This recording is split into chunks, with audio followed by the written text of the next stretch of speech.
Hi everyone, exam medicine channel में आप सभी का स्वागत है। आज की इस वीडियो में हम जानने वाले हैं कि आर्टिकल 142 क्या है, मतलब 142 अनुच्छेद को समझेंगे। साथ ही हम जानेंगे कि एमटीपी एक्ट क्या है। आपने चर्चा में देखा होगा चिकित्सीय गर्भपात को। सुप्रीम कोर्ट ने कहा है कि 26 सप्ताह का गर्भपात गिराने की अनुमति नहीं है। एक याचिका थी जिसे खारिज कर दिया गया है। इसे समझेंगे कि ये क्या होता है। और आपने न्यूज़पेपर न्यूज़ चैनलों में इसे देखा होगा। जो चीज़ें करंट में होती हैं वो परीक्षा के दृष्टि से तो इम्पॉर्टेंट हैं ही, साथ ही आपको उसके विषय में जानना भी चाहिए। आइए हम इस सभी पहलुओं को देखते हैं कि क्या चीज़ें इम्पॉर्टेंट हैं। सबसे पहले हम देखते हैं कि न्यूज़ पेपर में और न्यूज़ चैनल पे आपको ये देखने को मिला होगा कि 26 सप्ताह के भ्रूण में असामान्यता तो नहीं, एम्स को जांच का सुप्रीम कोर्ट को ऑर्डर। तो ये सब चीज़ें आपने देखी होगी न्यूज़ में, ये थी। नेक्स्ट न्यूज़ में आपने देखा होगा कि अजन्मे बच्चे का भी हक है, हम इसे मार नहीं सकते, सुप्रीम कोर्ट का कहना है। आगे देखते। और फाइनली आज के जो है न्यूज़पेपर में इसका डिसीजन दे दिया गया है कि 26 सप्ताह का गर्भ गिराने की अनुमति नहीं है, याचिका को खारिज किया गया है। इसी में उल्लेख किया गया है आपके अनुच्छेद 142 को, जिसमें कहा गया है कि पूर्ण न्याय के लिए अनुच्छेद 142 का इस्तेमाल हर मामले में नहीं किया जा सकता। पीठ ने medical termination of pregnancy act, जिसे हम कहते हैं एमटीपी एक्ट, के प्रावधानों का पालन करते हुए कहा कि अनुच्छेद 142 का इस्तेमाल पूर्ण न्याय के लिए किया जा सकता है, लेकिन इसका इस्तेमाल हर मामले में नहीं किया जा सकता। मोस्ट इम्पॉर्टेंट है अनुच्छेद 142, याद रखिएगा, आगामी परीक्षा में अनुच्छेद 142 को पूछा जा सकता है। आइए सबसे पहले हम समझ ही लेते हैं कि 142 में है क्या। तो यहाँ पर समझते हैं आर्टिकल 142। आर्टिकल 142 के तहत सिर्फ तलाक ही नहीं बल्कि कई अन्य मामलों में तेजी से फैसला सुनाया जा सकता है। आर्टिकल 142 बेहद पावरफुल है, जिसका उपयोग सिर्फ सुप्रीम कोर्ट कर सकती है। ध्यान रखिएगा, मोस्ट इम्पॉर्टेंट, कि अनुच्छेद 142 का जो उपयोग है सिर्फ सुप्रीम कोर्ट के हाथ में, सिर्फ वही डिसीजन इस पर ले सकता है या इसका उपयोग कर सकता है। यानी सुप्रीम कोर्ट कभी भी किसी भी स्टेप से आगे जाकर नागरिकों के मूल अधिकार और न्याय दिलाया जा सकता है। मतलब अगर सुप्रीम कोर्ट को लगता है कि किन्हीं मामलों में कि नागरिकों के मूल अधिकार का हनन हो रहा है, तो वो एक कदम आगे स्टेप लेकर भी जो है उन्हें न्याय दिला सकता है। किसी भी नागरिक या किसी भी समुदाय को कोई दिक्कत न हो रही है और इसके लिए कानून या संविधान में कोई प्रावधान नहीं है, तो इस स्थिति में सुप्रीम कोर्ट एक कदम आगे बढ़कर भी उनके लिए अलग से फैसला सुना सकता है। कुल मिला के आपको इसमें ये जानने को मिला कि अनुच्छेद 142 जो है वो सुप्रीम कोर्ट से संबंधित है और सिर्फ सुप्रीम कोर्ट ही इसमें डिसीजन ले सकते हैं। और इसमें ये भी बताया गया है कि कुछ ऐसे प्रावधान होंगे, मान लीजिए कोई नागरिक है या कोई जनजाति है या कोई भी है, उसे कुछ ऐसी दिक्कतों का सामना करना पड़ रहा है जो कि संविधान में उल्लेखित नहीं है उसके लिए प्रावधान, तो आर्टिकल 142 का सहारा लेते हुए सुप्रीम कोर्ट जो है एक कदम स्टेप आगे बढ़ाते हुए उसका फैसला ले सकता है, जिससे कि उसे उसके मूल अधिकारों का हनन ना हो और उसे न्याय मिल सके। लेकिन आपने अभी इसी मैटर में देखा कि सुप्रीम कोर्ट का ये भी कहना है कि हम पूर्ण न्याय के लिए 142 का सहारा तो लेते हैं, लेकिन हर एक मामले के लिए 142 आर्टिकल का सहारा नहीं लिया जा सकता है। कुछ चीज़ें हैं जहाँ पर ही हम कर सकते हैं। जैसे अगर तलाक की बात करें तो तलाक में सबसे पहले ये चर्चा में इधर रहा था, क्योंकि तलाक में क्या था कि अगर जो कपल तलाक लेना चाहते हैं तो उनको क्या होता था कि 1 साल तक के लिए उनको ब्रेक दिया जाता था कि आप अलग रहिए, लेकिन अगर आप साथ रह सकते हैं तो उसकी कोशिश करिए, मतलब कभी टाइम लगता था। लेकिन अगर कुछ ऐसे केसेस हैं जहाँ पर कि तुरंत ही डिसीजन लेना उचित होगा तो सुप्रीम कोर्ट 142 के तहत उन्हें तुरंत तलाक भी दे सकता है अगर सुप्रीम कोर्ट चाहे तो। लेकिन इस मामले में सुप्रीम कोर्ट ने यही बात कही है कि पूर्ण न्याय के लिए 142 का उपयोग किया जा सकता है, पर हर एक मामले के लिए नहीं। तो 142 से आपको यही याद रखना है कि सुप्रीम कोर्ट से संबंधित है और इसका फैसला या इसके तहत जाकर फैसला सिर्फ सुप्रीम कोर्ट ही ले सकता है। तो ये रही बात अनुच्छेद 142 के। आइए अब हम समझते हैं कि गर्भपात जो है चिकित्सीय गर्भपात, उसके नियम क्या है उसको समझते हैं। आपके लिए थोड़ी जानकारी के लिए बता दूं कि जो चिकित्सीय गर्भपात होते हैं, सबसे पहले 1971 में इसके लिए कानून बनाए गए थे। उसमें जब कोई चीज़ संशोधित होती तो उसमें जाहिर सी बात है कि कुछ अपडेट की ज़रूरत है, मतलब उसमें चीज़ें सही नहीं हैं जिसको हम नए रूप से उसको बना सकते हैं, लेकिन फिर भी इसमें संशोधन करने में बहुत ही देरी हुई है।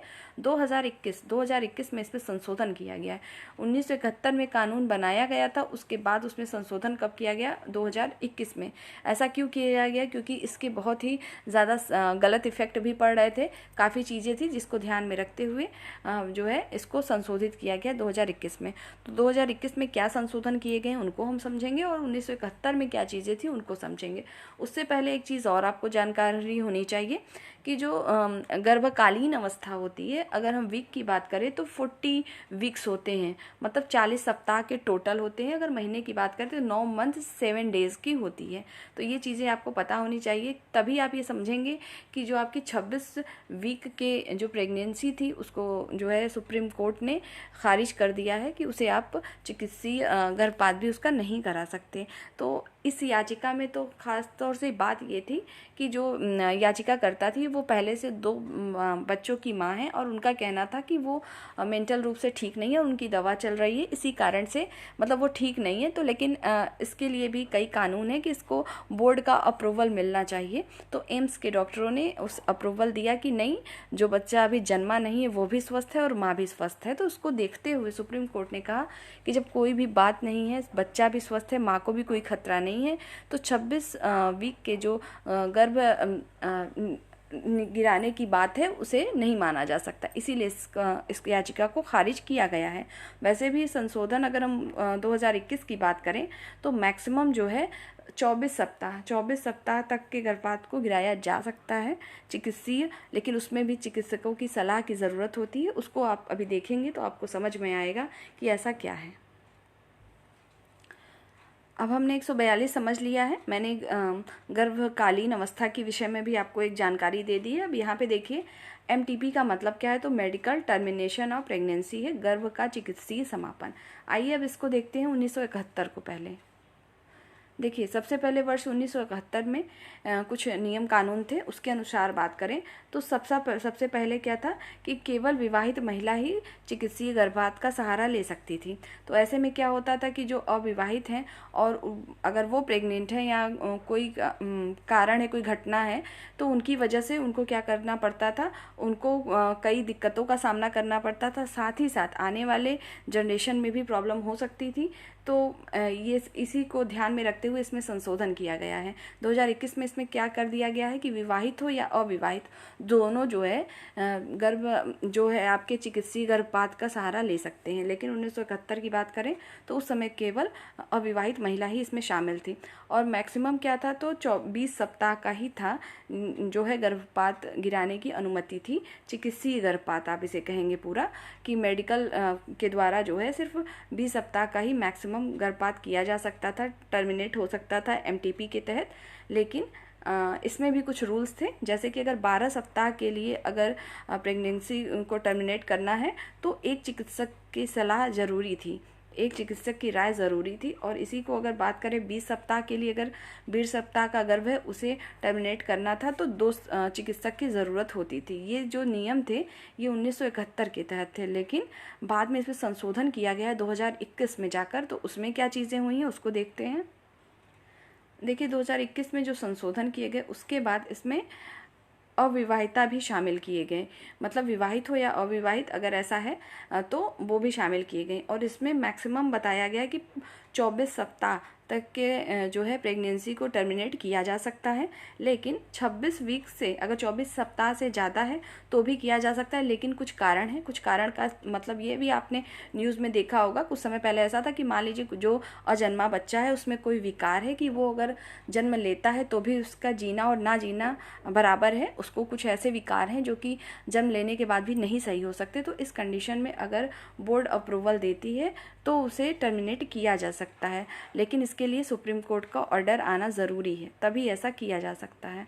और दूसरा केस होता है अगर कोई पीड़िता है, कोई उसके साथ मान लीजिए कोई भी बलात्कार या कोई ऐसे केसेस हुए हैं तो भी ऐसा किया जा सकता है, लेकिन तब भी उसमें बोर्ड का अप्रूवल चाहिए। सारी चीज़ें हैं, फिर उसके बाद हो सकती हैं 26 वीक के बाद भी, लेकिन उसमें कई कंडीशन फॉलो होती हैं कि अगर उससे बच्चे को विकार है या कोई चीज़ है तभी हो सकता है, नहीं तो सिर्फ 24 सप्ताह का। ये 2021 में संशोधित किया गया है। 20 सप्ताह का अगर कराना है तो इसमें एक चिकित्सक की सलाह की ज़रूरत है, और 20 से 24 सप्ताह के बीच की बात है तो 2 चिकित्सक की राय ज़रूरी है। और 24 सप्ताह के बाद तो मेडिकल बोर्ड का अप्रूवल ज़रूरी होता है। इसीलिए जो भी केस चल रहा था वो 26 वीक्स के बाद का भी था। इस वजह से भी मेडिकल बोर्ड का इसमें इंटरफेयर था, जिसमें कि चीज़ें क्लियर हुई और बाद में इसे कैंसिल कर दिया गया। तो इसमें उम्मीद है आपको ये चीज़ें समझ में आई होंगी कि मेडिकल टर्मिनेशन एक्ट क्या है, कब आया था और क्यों आया था, और अभी ये चर्चा का विषय क्यों बना है। आर्टिकल 142 समझ में आ गया होगा। इस वीडियो में सिर्फ करंट से जुड़ी इतनी ही इंपॉर्टेंट चीज़ें आपको बतानी थी। नेक्स्ट वीडियो में हम फिर मिलेंगे। Take care. जय हिंद।